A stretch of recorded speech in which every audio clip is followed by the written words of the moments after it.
We're gonna make it look fly with some DIY. We're gonna make it look fly with some DIY. We're gonna make it look fly with some DIY. Uh-oh, thrift diving. Hey, what's up? It's Serena Apia from thriftdiving.com, which is a podcast, a blog, and a YouTube channel that helps you decorate, improve, and maintain your home with paint, power tools, and thrift stores without sacrificing your budget, the environment, or style. Welcome to episode 91 of the Thrift Diving Podcast. We are so close to 100. Today, we're actually going to do a really awesome interview with someone named Rachel Jimenez. She is someone that I have been getting to know over the last couple of months. And I met her at a conference that I was telling you about recently, the FinCon, Financial Bloggers Conference. And she heard the podcast episode from last week, which was episode 90, where I was talking about just feeling really unsettled and wanting to get to this idea of cozy in my life. And she responded via email. She's like, Serena, I know what's going on. I think I might be able to help you with what you're going through and what some of your readers are going through, because a lot of you actually responded back to me and said, oh my gosh, I couldn't put a name on what I was feeling until you published that podcast, in that blog post. I am feeling the same way. And I thought, you know what, let's continue this conversation for episode 91. We're going to talk to her and find out how we can kind of move past this feeling of unsettledness and get to a happier place. So as I mentioned, her name is Rachel, and she's a mom, she's a wife. But what's really cool is that, those things are cool, but she's actually a six-figure business owner. And she is someone who loves to study data and come up with all these ways to hack your money and hack your time. She's really cool. She's really cool. And I had the pleasure of meeting her when I was at FinCon, because we were part of a mastermind group, and we've continued that mastermind group since leaving Orlando for that conference back in September.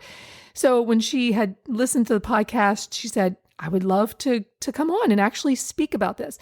So what she does, she's from a site called Money Hacking Mama. And it was about 2 years ago that she really wasn't in that same place of being a business owner and being able to talk to you about how to hack your money and your time and make more money and save money. But about 2 years ago, she was working a full-time job and she wasn't passionate about it. And she was going to school for part-time. She was raising 2 young children. And she also struggled with postpartum depression. And she had dreamt of starting a business that would allow her to earn money passively, but then just give her more control of her life so that she could just have more fun. So I hats off to her, because she decided to just hunker down and leverage all these tools that she had discovered while she was studying positive organizational psychology. So she was going to school for psychology, and she was an entrepreneur, and she decided, you know what? I've got the tools and the resources to pull myself out of this depression and actually create the life that I want. So once she shifted her mindset and better managed her time, she was able to create an Etsy business. She was bringing in about almost $13,000 a month.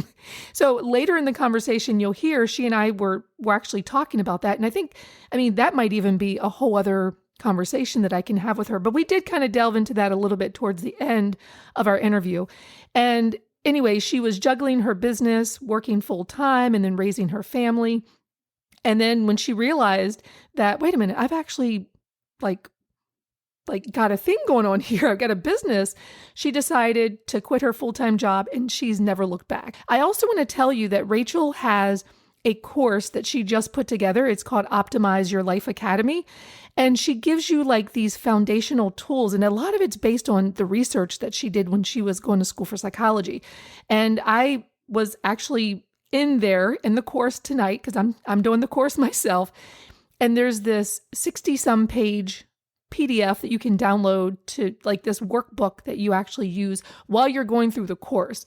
So what it is it's sharing these tools that she's leveraged for herself over and over again to help manage her mindset and to do some time management so that she can create the life that she loves. And so because I love talking about that stuff and really getting yourself on track and just, feeling great about your life and being productive and creative, I really wanted to bring her on. So without further ado, let me stop rambling on so that you can see how awesome she is. Let's jump into the interview right now with Rachel Jimenez from moneyhackingmama.com.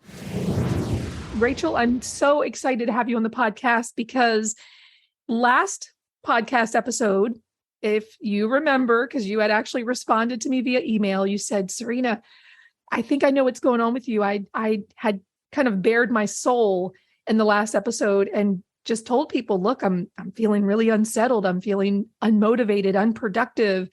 And I'm trying to get this feeling of coziness and just feeling, I don't know, like I've got a sense of purpose. And I feel like I kind of lost that recently. And you responded and said, I think I know what's going on. And you broke it down in a paragraph and you're like, well, if you want to do this podcast episode, I'm available. So thank you. Welcome. My pleasure. And thank you for having me. I was in a similar situation a couple of years ago. I had just had my daughter. It was during COVID. So I had two kids under 3, and I was dealing with postpartum depression. Oh, wow. And so I was feeling completely unsettled. And you're a mom too. I'm sure a lot of your audience are moms and have dealt with it. When you have a child or even children, you just feel like you lose a piece of yourself. Like you're this new person and there's so much change. And then things that brought you joy and that you did before and your goals, they kind of like, no, you have to breastfeed or you have to take care of this tiny human, and you have lack of sleep and there's so much going on and you lose yourself. And so I completely empathize with it. I've been there, and I will say I'm on the other side now. And luckily for me, and I'm happy to share this with you and your audience, I was studying positive psychology in grad school at the time. Oh, wow. And so I used the tools that I had learned, the interventions, all the things. And I kind of sat down and I was like, I feel terrible, but wait, I have resources available. Let me think about this from a scientific perspective and try to add things into my life that I know will make me happy. That's evidence-based. And I started to do those things and my life started to change and go back in the right direction. So I'd love to talk more and dig deeper into that today. Yes, let's talk about it. So what is positive psychology and how can we apply this to what's going on with myself, my readers? We're all feeling just unsettled. We feel like we want to be productive. We want to be creative. We want our lives to be a certain way. And then half the day goes by and we're like, okay, what did I really do? I just scanned social media today, which probably didn't make me feel any better because of all the images that we see and all the messages of you're not good enough, you're not creative enough. So what is positive psychology anyway?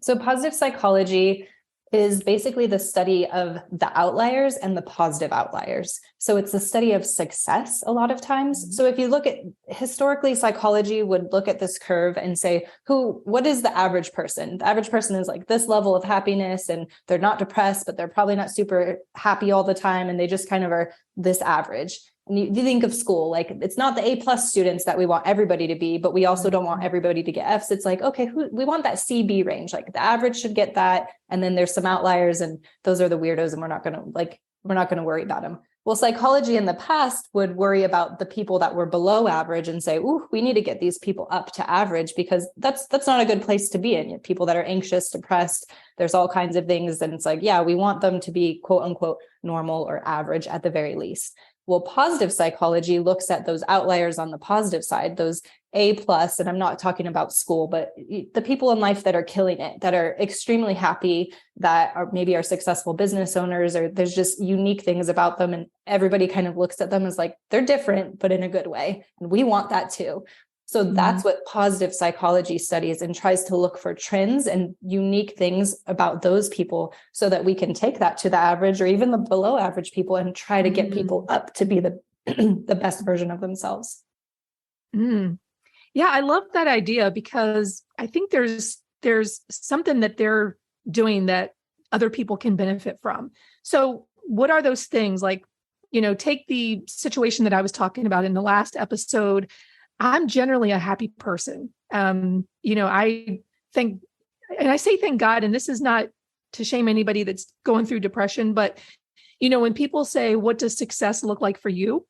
If I feel mentally okay, to me, that's success. Because if I'm not in the right headspace, right, and I'm feeling depressed and I feel like I don't want to get out of bed. That's a horrible place to be. And and there's help for people that feel like that. And I'm thankful that I've never been to a point in my life where I've felt like that. But there's these periods where, I don't know what it is. It's like, I call it being unsettled, right? You're not content. And I don't know necessarily what it is that brings me down to that lower. I'm going to say that, well, it's not lower, but brings me down to that BC level, because I generally feel like I'm an A. So what are the things that the A people are doing, and how can the BC people get to that A level of happiness? Absolutely. Great question. Before I get into it, I just want to ask you one question. You said you're Sure. generally a happy person. How do you define happiness? I define happiness by how content I am. Okay. And, it could be, again, it's this feeling of, I guess, unhappy to me is when I'm unsettled, right? Like when I feel like I'm searching for things outside of me to bring me some sort of joy, right? And I noticed that when I start reaching for my phone more often, I'm looking for these external things to validate me, or to feel like I'm not lonely, or, I'm grabbing my phone. Did anybody message me today? What's going on online? Nobody texted me today. And you just find yourself looking for these external things to make you feel like you matter. And when I start feeling that way, generally what I've been trying to do is to actually put the phone down and start looking inward at some of the things, like I talked about last week, the things that make me feel cozy. And I couldn't really put my finger on it until I read that book. And I'm like, oh, the coziness thing, like the things that make me feel good, that make me feel content, that make me feel like I can breathe a sigh of relief, like, wow, this is great. I'm okay being in the space that I'm in. And so, I did things like, well, I went to the knitting store and I found yarn that I love, and I'm working on a new project, and I'm doing these things that, or reading a book, right? Like reading the cozy books. I'm doing these things that are forcing me to look inwards at the things that make me feel content and okay in the world without needing all those other things. So that's kind of that's what I've been doing to self-soothe this week. It's been working for the most part, but I would love to know, like, from a positive psychology standpoint, am I on the right track? Or are there more specific things that people can do to kind of bring themselves out of that? I don't want to say depression, but it could be depression. It could be just a funk. Yes, a funk. Yeah. So a couple things I picked up on, and I just want to point this out because it's part of what I learned when I started studying positive psychology. In my head, happiness was about emotion. And so it was either when I thought of somebody happy, I thought of somebody that was always laughing and smiling, probably had a lot of friends around them. And it was about like this energy and this like excitement around them, and positive emotion generally. Contentment is a positive emotion. Joy, you mentioned things like that. Whereas we think of like sadness as a very specific but simple negative emotion. And so when we think about happiness, we usually think, oh, these positive emotions are happy and these negative emotions are unhappy or bad. But actually, when it comes to happiness, it's not necessarily just about emotions and always having this like good feeling in our life, and I like that you bring up contentment, because that's not like, I feel like you were wiser than I was when I learned about positive psychology, because contentment is more of a calm happy as opposed to like an excited happy, right? But I just wanted to point that out, that it's not always about emotions. But I love this model for happiness because I think you talked about a lot of things, and I think we all have this model of happiness of what we think it is, but a lot of people don't have a true model. And so there's this researcher, Martin Seligman, from the East Coast. He's one of the founders of positive psychology, and he came up with this model called the PERMA model. It's an acronym. It stands for, and it's basically a model for human flourishing or happiness. And so the P stands for positive emotion. And so that is what we were talking about, but that's only one of 5 components, right? So that's joy, contentment, things like that. And so we want positive emotion. Seeing a baby laugh or giggle, that makes us feel good in that instance. Sometimes even buying something, right? Like that makes us feel good in that moment, but it's not this long-term happiness that makes us feel good for the rest of our lives or for a week or something like that. So we need more than just these quick hits of positive emotion. The next one is engagement. And so engagement, if you've ever heard of the concept of flow, Mihaly Csikszentmihalyi came up with that. It's a great book. I highly recommend. And fun fact, he was one of my college professors where I studied positive psychology. And he's the other founder of positive psychology. But flow is about getting in the zone. So if you think of, if you've ever worked on a project, or maybe I think we were talking about knitting earlier, if you're working on knitting and you kind of lose track of time and all your worries kind of go away because you're so laser focused on this single project, your mind can't hold all those worries and stresses. This can happen a lot in sports when you're working out. Like if you're playing soccer, I'm a soccer player, you're playing soccer and you have one goal to, get past the defender and shoot that ball in the net. And you could have had a terrible day, but for that 1 hour, 30 minutes, or whatever time you're working on that project and you have that singular goal and focus, everything kind of goes away. And so that is a great component to happiness, because all those worries that kind of stress us out, they go away for that period of time. And I think a lot of times flow, it can come from your job, or, if you're a creator, things like that, working on these projects and getting really deep. I think writers, authors, bloggers, YouTube creators, things like that, you're in the zone when you're working on the project, and it's a hard job to do, but I think because you get in that zone, it feels so good. And so that's another component. And we can, I would do the research. I know we don't have a ton of time, but there's things you can do to create more flow in your life. Sometimes it feels like it just happens randomly and you're like, wow, I was in the zone. I totally lost track of time. That felt really good. But then you're like, how do I replicate that? There are ways to replicate that. So just can we talk about that for a moment? Because I think people listening to this identify with that. I always say that doing DIY projects, it's like therapy.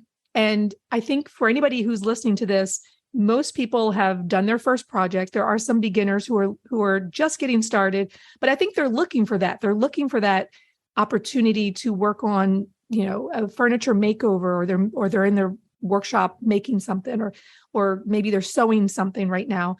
And they might even be doing that while they're listening to this.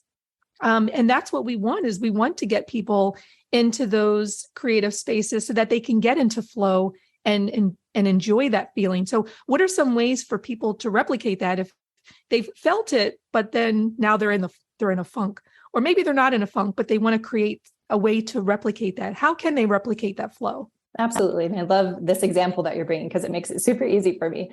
So a couple of things are, let's say you're working on building something. You're building a box of some sort. I don't know, just to make it easy for myself. And you're going to use the wood and everything. So one component is that you need to have a goal. And so because you want a clear goal so that you know when it's complete, because that gives you feedback. And so part of, if you're a writer or you're a blogger or something like that, when you start writing, then at the end of the day, even if you didn't finish the project, you're like, okay, I got 100 words done, or 1,000 words or something like that. So it makes it easy for you to feel like you achieved something because you can literally see that.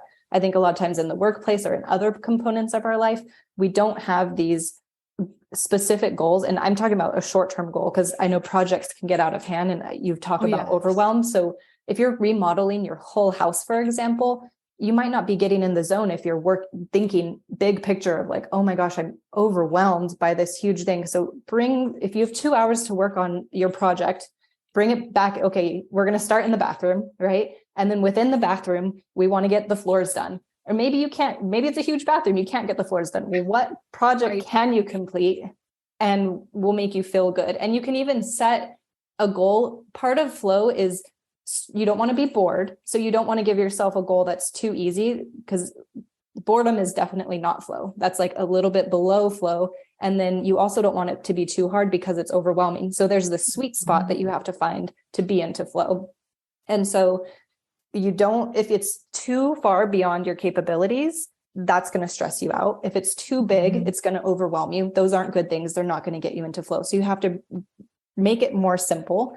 Make the goal something that you can achieve. And if you need to get help, if you need to watch your YouTube videos, what you do really helps give people the confidence that it can help them get into flow, because they know what the next step is and they feel good of okay, I know what to do. And if they don't know, they can go learn.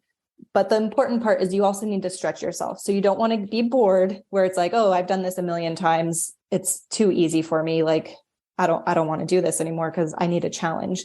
But you also don't want to go okay, I've finished a bathroom. Now I'm going to go, I don't know, build a complete house from the floor up. And it's like, whoa, you've never done that. Like that's going to overwhelm you. So you have to pick something that's in that sweet spot right there. So that's one component. I'll give another one.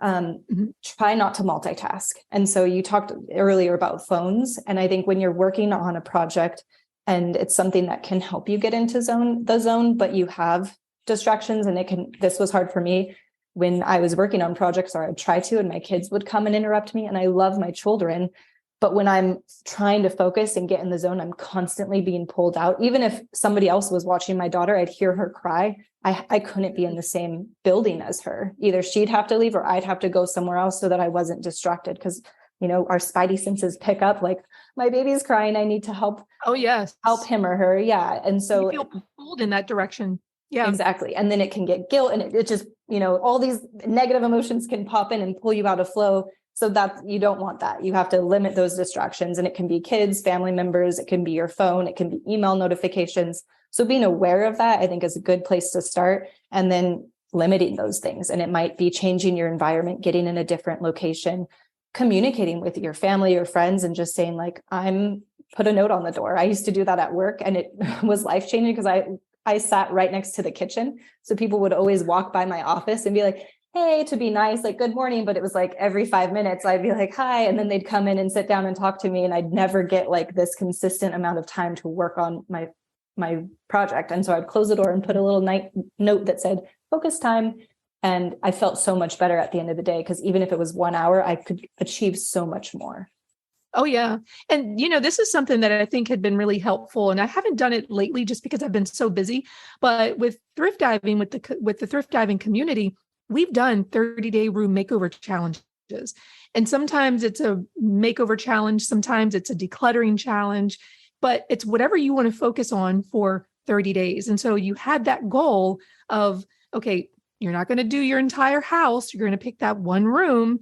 And maybe in that one room, maybe you can only get half of the room done, but people felt so good because they had a goal and we were all doing it together. So you had that community support, but then you also had that goal, and it wasn't something that was too overwhelming, which, just talking about it just makes me realize, like, we need to do another challenge, maybe January. One year we did I think it was like the junk-free January challenge, right? It's like the beginning of the year when everyone's trying to declutter and get their homes together for the beginning of the year. I think I'll have to do that. I always come up with challenge ideas from talking to people like you.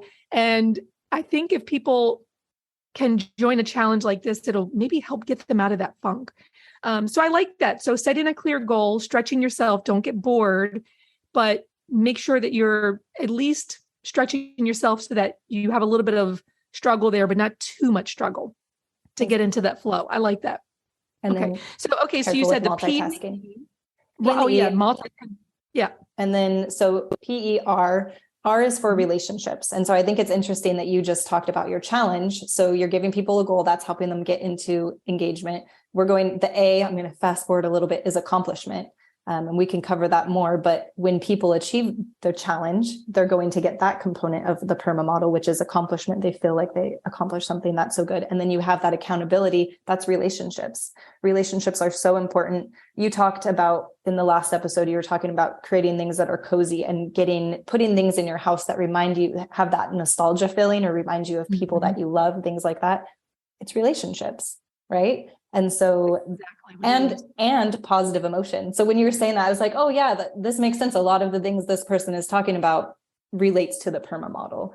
And so positive emotion, if you went on vacation and you had an amazing vacation, and then you have a little trinket from that, and it reminds you of that amazing experience you had, you can go back and like relive those positive emotions. And you can think about the people that you were with and that you met, and that, it's all part of the PERMA model. So PER, M is for meaning.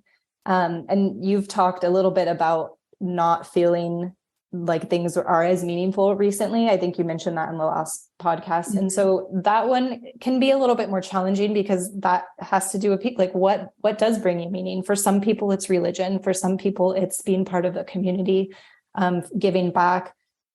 Usually it has to do with something that's bigger than yourself. And so for you, is it your YouTube channel and giving back to people and helping them understand these projects doing that challenge that you were talking about, does that give you more meaning? And then I think you mentioned earlier too, that you were like, look at social media. Is anybody contacting me today? I think, or comments on your blogs, those can give, that's the relationship component where maybe you need more relationships in your life and you need to do something to cultivate that.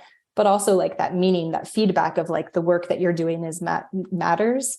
Meaning a lot of times does have to do with those relationships that you're building too. Like, I think some people get meaning from their children or their partner, that like you matter and are important in their life. So there's a lot of components of where you can get meaning, but I also think it's important for people to think about that, like sit and reflect of what brings my life meaning. And if you can't think of something, try to think what could bring your life meaning and try to work to create something that will do that. There was something that I had said to myself several years ago, but it's probably been 5 or 6 years ago, where I was trying to find the meaning of my life. And this was, I think I was doing thrift diving at the time, but I was still working outside of the home. And I was just having this feeling of like, gosh, I want to do this full time, but I'm pulled outside the home. And I remember saying to myself, okay, Serena, what's your life's purpose? And it's hard to visualize that sometimes, and it's hard to verbalize it because you don't have complete sentences to come to think of in order to be able to verbalize this. But I said, just come up with like 5 keywords. And I don't remember what 2 of them were, but the 3 that stuck, and it really is sort of the pillar of what I do with thrift diving, is create, inspire, and teach. And I realized that if I put out content, it's got to have those 3 pillars. It can't just be like this quick. And, we had talked about earlier, you and I we're in a mastermind group together. So that's how we know each other.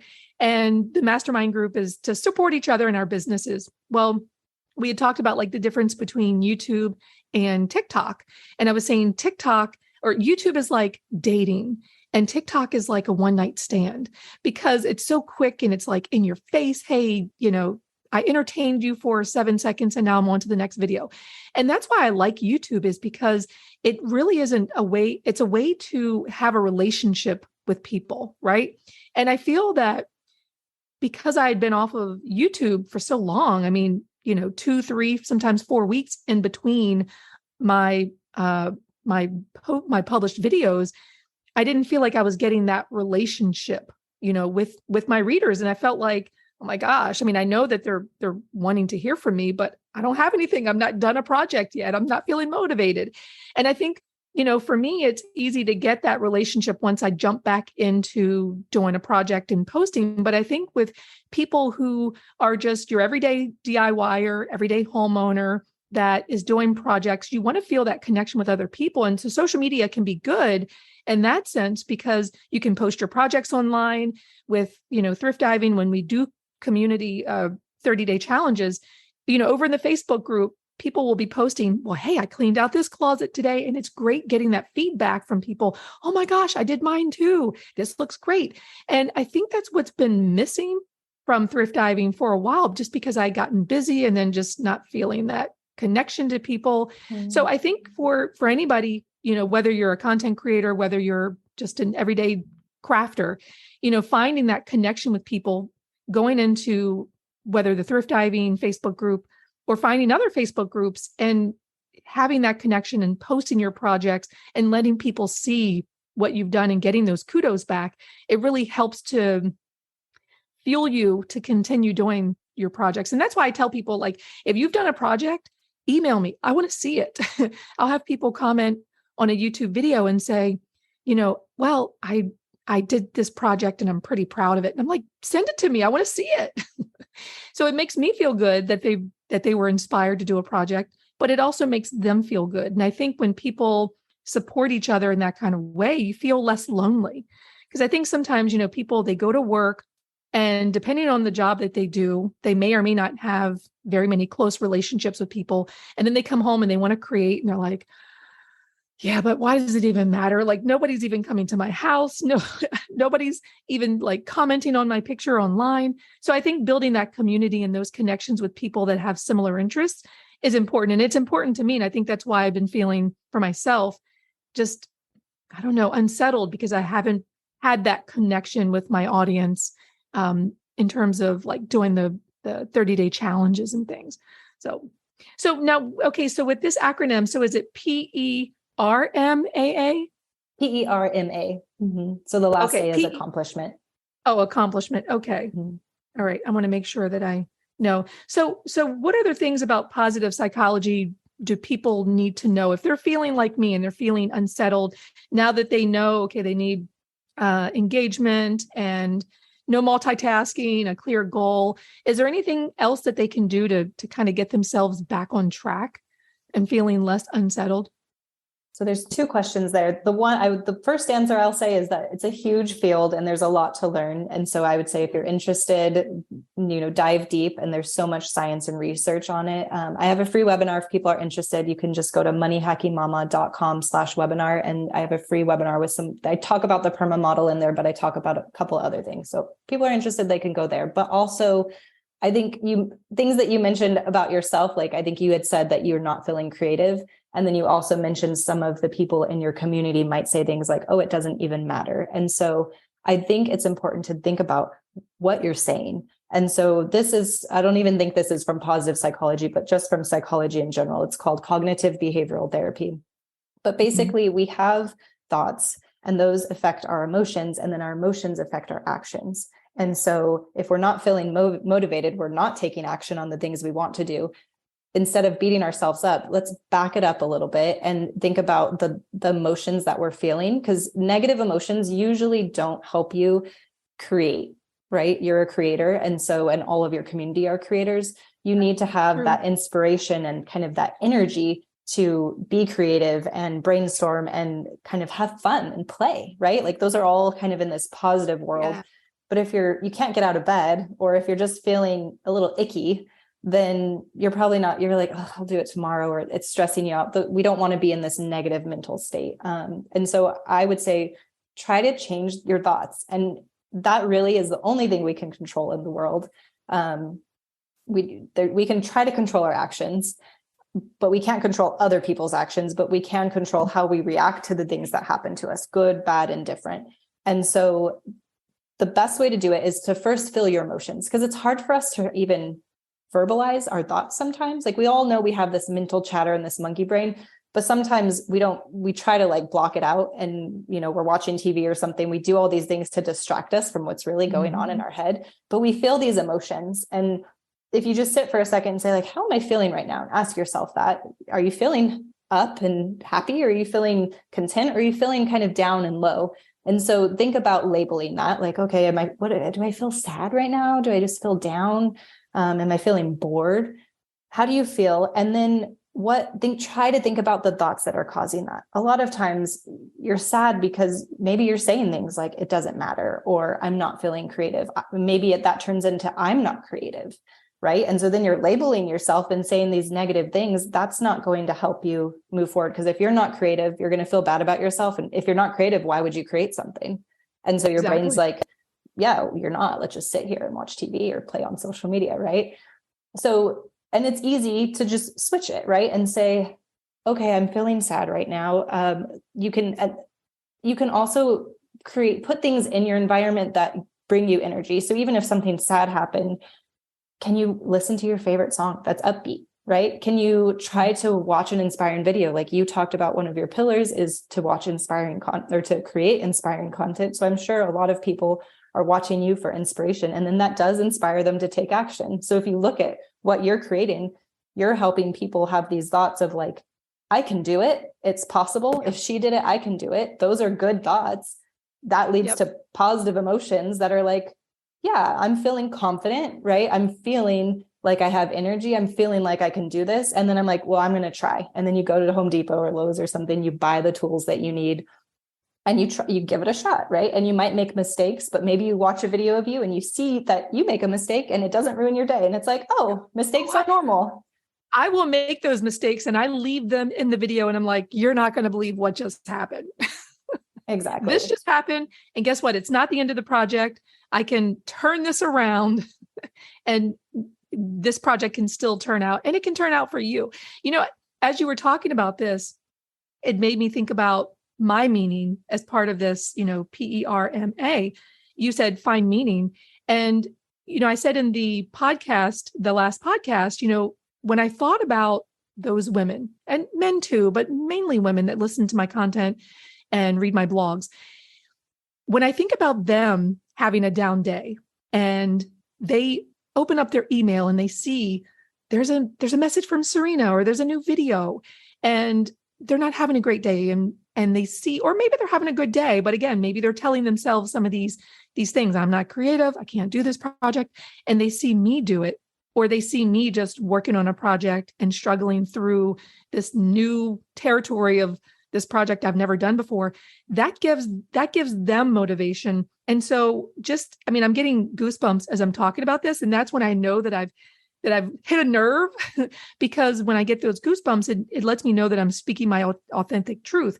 And just in the last few days, rethinking about that again, about how I'm inspiring people is giving me a new sense of meaning.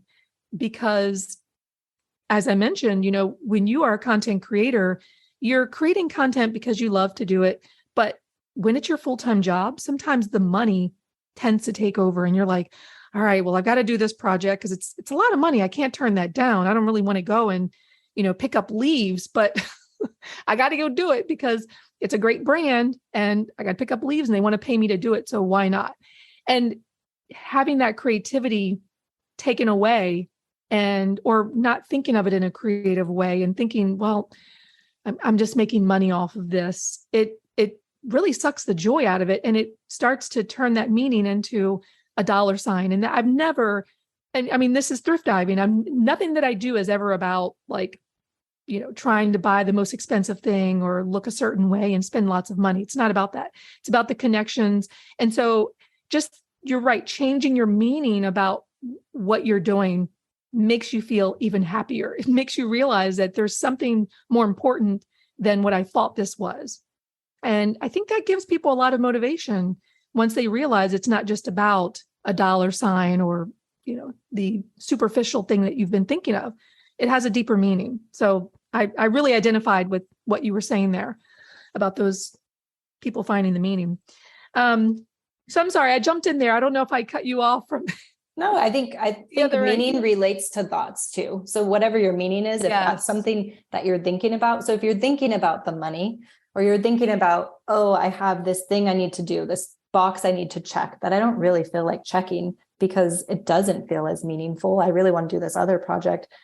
Or you might even, there could be guilt. There could be all these emotions and thoughts that are coming up around it, but you could even switch that. So if, let's say you have a project that you don't want to work on, or I think I dealt with this as a creator myself. I was working full-time. Now I'm a full-time creator, but sometimes it felt like my full-time job was getting in the way of doing the fun stuff. Right. And I'm sure people in your audience, they go to work to be able to buy the power tools to fix their house or do the renovations. And the paint, because the paint is not cheap sometimes. The materials can be just as expensive. Yes, exactly. So all those things, but you're kind of like at home thinking about your unfinished project and you're like, you could be excited or you could be stressed. Like, I need to get that done, but you're kind of distracted. But you might feel like your job or whatever is getting in the way, the content that you're getting paid to create is getting in the way. And you have these negative thoughts like, I don't want to do this. And this is frustrating. And I'd rather be doing something else. Well, those are thoughts, right, that are going to kind of leave you on this negative spiral. And can you just switch them? You don't have to say like, I love my job if you don't love it. But can you you can do things like we talked about engagement. Maybe you don't love your job because you're not getting in the zone because you have a ton of distractions or the goal is too big and it needs to be, shortened or simplified. And so you can do things in your own life to change things, even in the situation that you're in, without getting a new job or something like that. Let me tell you something. As you were talking, there was something that I thought about. There's a friend of mine. He works in the government and he is an animal caretaker. He's been doing it for like 20 years. So the animals that he's taking care of, these are animals that are being tested for just malaria and all kinds of diseases that these researchers that are, testing these animals, not testing them, but using them for, for research. And unfortunately, these animals are subjected to a lot of things, but that's beside the point. The point is that he's an animal caretaker, cleaning cages and checking room temperatures. And he had someone, a new head of the department come in, and the head of the department was asking everybody, hey, what is it that we do here? And everyone was raising their hands and they said, well, we take care of animals, we do this. And my friend is the only one who raised his hand and said, we're saving lives. And the guy was like, yes, that's exactly what we're doing. And when he said that, it just hit home for me that, he could say, look, I don't want to come in here and wash these cages. I don't want to come and change cages with mice and there's mice poop and there's all this. He looked at what he was doing beyond the everyday checklist of things that he has to do. These animals are being used by researchers that are producing these amazing studies that are being used for like malaria research, for AIDS research. Like these, like vaccines have come from some of the researchers, animals that he's helped take care of. So when we think about our work, when we think about our projects, like for example, a DIY project that you've really wanted to do and you just can't seem to get the motivation to do it. If you change your thinking, and this is how I'm trying to think of things too, if you change your thinking and say, I'll give you a good example. Right now, I'm cleaning my garage. Rachel, this garage has been like the bane of my existence the entire 12 years we've lived here. And if you look on my YouTube channel, you can see video after video of like, it's clean, now it's dirty. It's clean, now it's dirty. And I've never been able to keep it clean. Well, lately it's been dirty for quite a long time. And this is why I bought my 16 by 26 she shed, because there was just lawn tools and just everything that had no other location to be stored in the house goes in the garage. So the shed is my workplace. The garage is a catch-all. And this week I told myself, well, part of me feeling better is finally tackling something that's been just like eating at my subconscious. I got to clean this garage. So what I did was set a timer, 60 minutes. That's it. I'm going to give it 1 hour. Whatever I can get done in 1 hour. If I want to go a little further, I can, but I got to do it for at least an hour. And once I started making progress, it felt so good. And I started thinking of the meaning behind this. The meaning of coming to your garage and being able to locate that tool that you need in order to fix something in your house, something that, maybe there's some sort of emergency in your house. Maybe you have a flood. Well, where's the wet dry vac? I don't even know. So I started thinking of this garage clean out much more than just, oh gosh, I don't want to do this. Like I started thinking this, again, relating it to cozy, for me, it's Right. cozy to walk into a garage and have all the tools that I want and need right there at my disposal.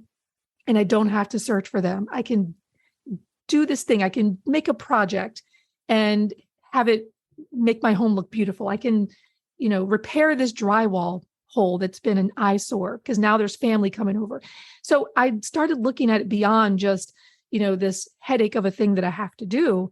And just by giving it 1 hour, actually, well, today's Thursday, I actually gave it 2 hours on Tuesday because Monday I didn't do it. So I gave myself extra time and I was able to accomplish so much in just that little bit of time that it made me realize, well, what were you waiting for? Like, it's not taking you that much time to donate some things, get rid of some scrap wood. So putting the action behind and thinking of the true meaning of this project is actually, I look forward to it. Like every day that I'm like, oh, it's 10 o'clock. I get to go work in, the garage and go clean it up for an hour. Absolutely. It's totally changed my thought about this messy garage. And now when I walk out there, I don't have to, like suck in the gut and go in between pieces of wood. Like I can walk out there freely and there's still more to do, but it feels so good to finally get this tackled and know that it has a greater meaning than just, oh, well, I guess maybe one day I'll park the car there. Like, no, but you could also look at it too. If this, let's say you have a messy garage, because I know most people listening, if you have a garage, it's probably messy. You could even think now that here in Maryland, we're going to be having some cold weather, ice, freezing rain. Imagine being able to park your car in the garage and come out to a nice, warm, toasty car without having to slip on the ice. Like when you think of it like that, I'm getting cold chills just talking about it. When you think of it in that way, you're like, wow, I really want to clean the garage. Absolutely. And I think you brought up an important part too. You mentioned that you set a timer for 1 or 2 hours. And even that could Yes. be a little long. I think a lot of people, a project gets big, and something like a garage, it just gets bigger and bigger, right? Because it's a catch-all. And so it's like, it's clean, and then it gets kind of messy, and then it overwhelms us, but then we just keep throwing stuff in and closing the door and not looking. And then it becomes this huge monster that we have to tackle. And it's like too big for us to manage it. And so I think if you make it little and you just make yourself accountable, and you can literally set a timer for 5 minutes and just like, I'm just going to go in for 5 minutes and just get something done. It's the activation energy. It's just getting started is the hardest part, because we're overwhelmed. And so our brain is like, no, that's going to be hard. It's going to take too long. But once you get started, then you're like, oh, actually, this isn't that bad. I can do this. I could do 5 minutes. Maybe I'll do 10. Just like you said, you were going to do an hour and then you did 2. And so it's like, oh, once you get started, it goes a lot faster. But I think, and then it goes back to the thoughts. I think there's fear and overwhelm and these negative thoughts of like, it's going to take forever. I don't want to do it. You're not thinking about the positive meaning. You're just like, that's a headache. And so all those negative thoughts create that negative emotion, and you don't have motivation to take action. And so you just have to switch it up a little bit. And even if you don't have that thought that is positive, if you just take a little bit of action, like that 5 minutes, that can get you on a different cycle, change your emotions, how you're feeling about it. And then also change your thoughts of like, once you're started, you're like, oh, it's actually not that hard. It's pretty easy. I'm going to keep going. Well, the words that you said that I really like is activation energy. I like that, because you're right. The minute you take action, it energizes you. So I think for anybody who's listening to this, if there is some sort of project or a declutter or clean out, anything that you've been wanting to do, or let's even put it this way, you may not have even wanted to do it, but you know you need to do it, just getting started. And I like just setting a timer for 5 minutes. I mean, even with exercise, my friend does this. She's like, some days I don't want to exercise, but I'll set the timer for like, if I can do at least 5 minutes, I've done something. And you'll be amazed how just doing 5 minutes will make you want to do 10 minutes. But if you don't do more than 5 minutes, that's okay. Next time you come back, maybe you want to do 10, 15 minutes. I really, really like that activation energy. Yep. And it goes with the positive psych, just really fast. It goes with a positive psych model too. Barbara Fredrickson came up with this thing called the broaden and build theory. And in a nutshell, it basically means like good things lead to more good things. So it's this upward cycle. And so it can even be in relationships. Like if I, let's say when we first met, I was just like, I gave you a side look and I didn't talk to you. You might you might notice and be like, oh, that person's weird, and never talk to me. But instead we were like, hi, how are you? Nice to meet you. Tell me your whole story. And we had this like positive interaction. And then that led to more good things, where now we're in this mastermind group together. Now I'm on your podcast. We're helping each other in business. And so, and it can be as simple as a smile, right? And it's building those relationships, and it's what's going on in your brain. If you have positive thoughts and positive emotions, it can lead to good things in your life, and you're just more creative, you're taking more action, and those actions can help other people. I mean, look at the business that you've created because you take action and you help other people, and how many people appreciate that, talk about you in a positive light. And I mean, it's changed your life, hasn't it? Oh my gosh. Yes. It really has given my life meaning, because before I started thrift diving, I knew that I wanted to do something creative. And I knew that I was a good teacher. Well, I think I knew. People were telling me like, you should be in front of the camera. And I'm like, really? I okay. But before that, I was so unhappy with whatever I was doing, because it didn't speak to those 3 pillars: create, inspire, and teach. And once I fell into this, I'm like, wow, this is amazing. So, hearing some of the feedback from people, even just from, the blog post that I wrote the other day about just feeling unsettled, it gave me the warm and fuzzies, because people are like, I look forward to your email. I could have a whole inbox and your email is the one I'm going to first. And I'm like, wow, I need to write more emails. Why am I not sending more emails? So I think when you think of the positive effect that you have in other people's lives and how good you make them feel and they make you feel good, you're right. It just builds upon what you've already felt, that positive energy. I love that. So you teach this in a course, right? Yep. So how can people access this course? And like, if somebody were listening to this and they're like, yeah, I just love Rachel, she's great, I want to take her course. What's the transformation that they're going to get in this course? And where can they go to actually take this course? Awesome. Thank you for asking. So like I mentioned before, I have the free webinar. So I think that's a great place to start just to get to know a little bit more about me. And in that webinar, I talk more about my course. So it's just moneyhackingmama.com/webinar. And then you can go on my website too, if you want to just jump right into the course. So I'll make sure that that's linked there. But then what the course is, so I talked in the beginning about that I dealt with overwhelm and being stressed out, dealing with postpartum depression. And then part of my story, which you will mention in the intro, is that I created an Etsy store. So I created a 6-figure Etsy store while I was dealing with postpartum depression and all of this stuff.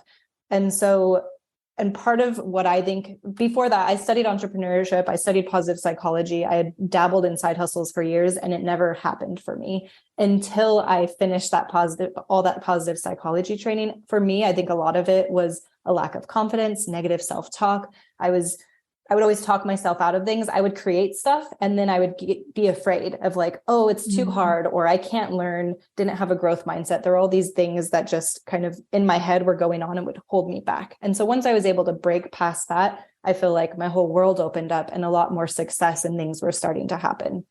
And I was just taking more action. And so that's what my course teaches. I call it Optimize Your Life Academy, how to achieve success and happiness. And so the other thing I do with that, because I think some people there are time management components in it, because that's one of the biggest excuses for people.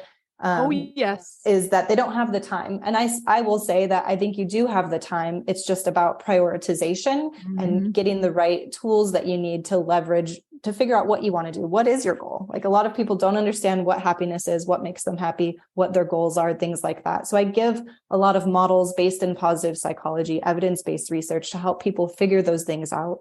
I teach tools in time management. So once they know, like we go through the whole PERMA model, but I ask questions and do a ton of reflections to figure out how can we add each of those components very strategically into your life. So we're optimizing your life for happiness in that way. But then we're also going to figure out like, what do you want to accomplish? That A part of the PERMA. And it can be anything from starting a business like I did to creating, some kind of project, being a creator, or, remodeling your bathroom or something like that. Or getting a new job. It's foundational skills and tools that you need to create whatever you define as success in your life.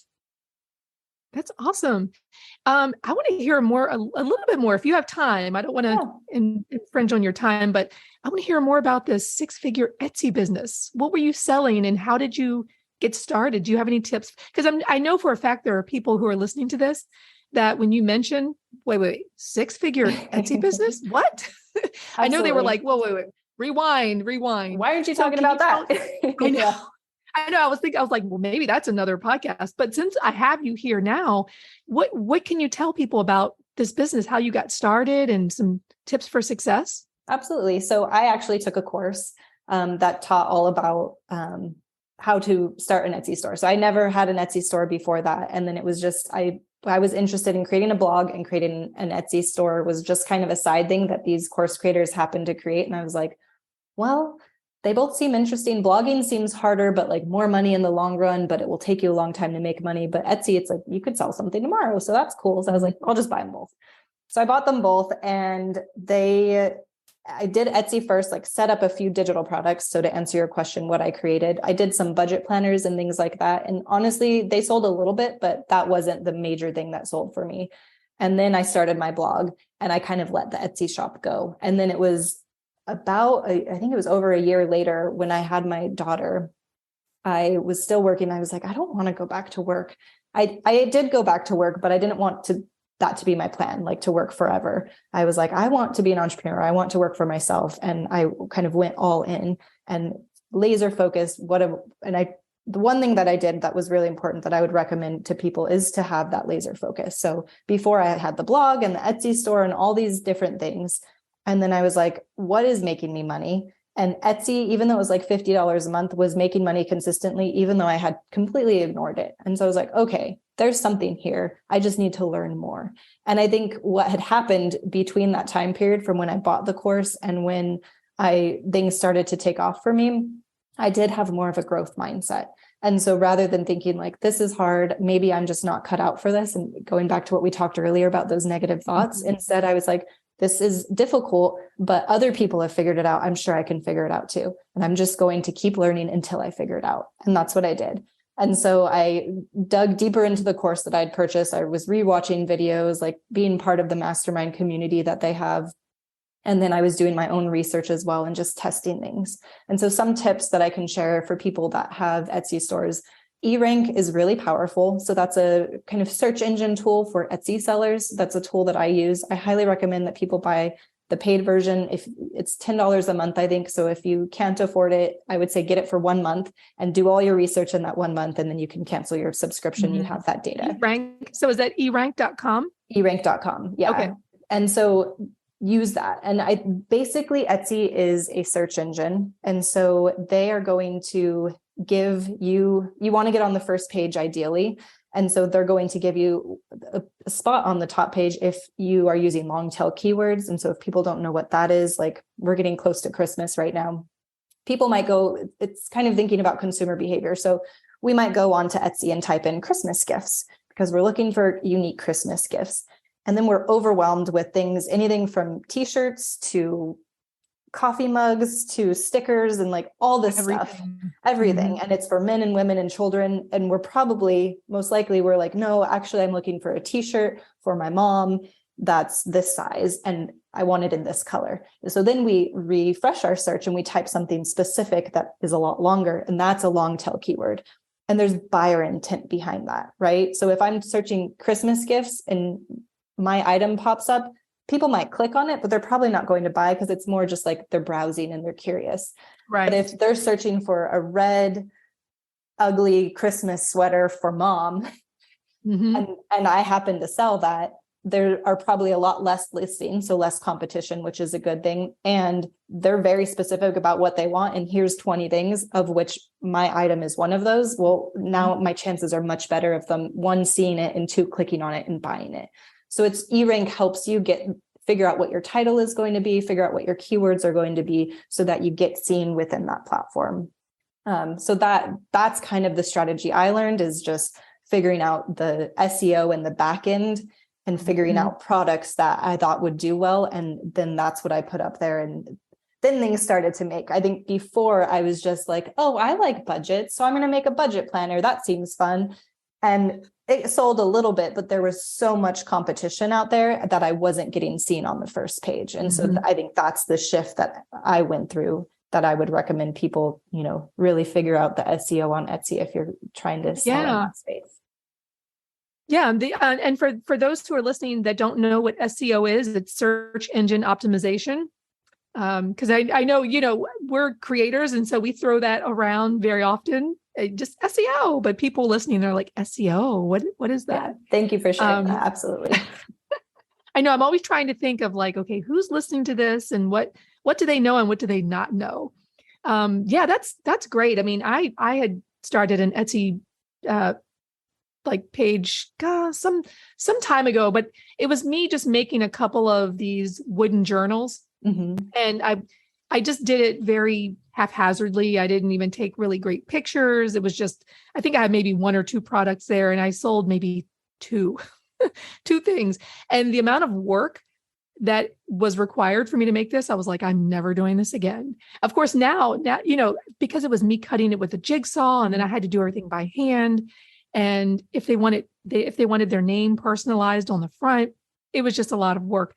But the good thing is, and I'm glad that you mentioned this, because the good thing is now I'm actually thinking about maybe putting some more products on the Etsy page, because I've got this laser cutter, like a laser wood cutter. So it literally would take probably a minute, 2 minutes, 5 minutes to make what would take me hours.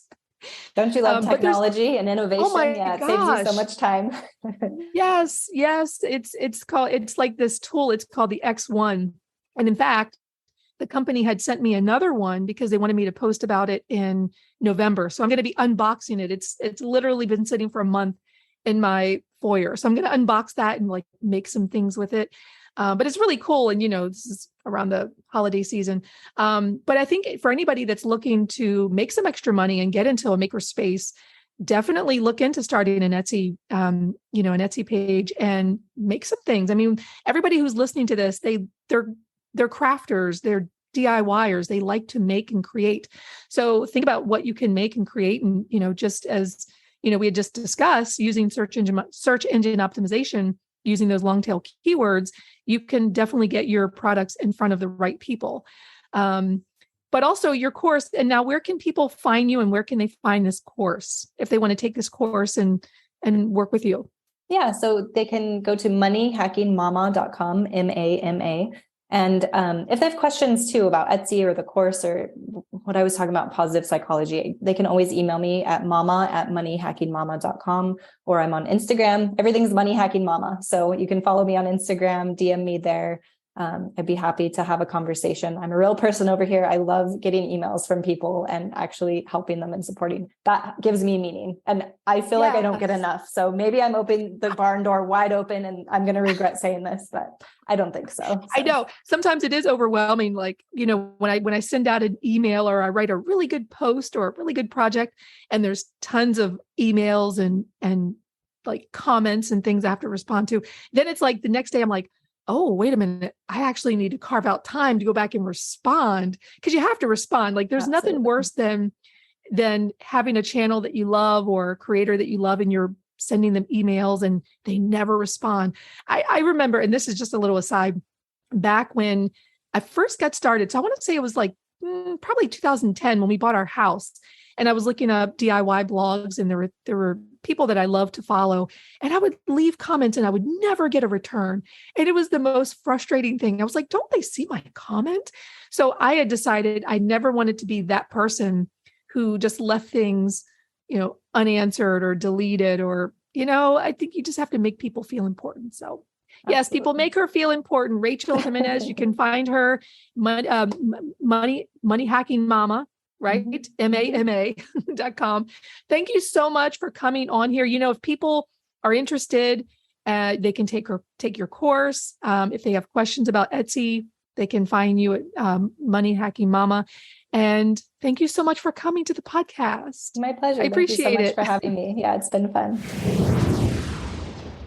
As I'm re-listening to this episode, now that I'm sitting here editing and getting ready to publish this, I was really thinking about the words that she had said, these examples that she had used, and what each of these things of the PERMA model, PERMA, really mean. And I think the ones that were most meaningful to me were the R, relationships, and M, meaning.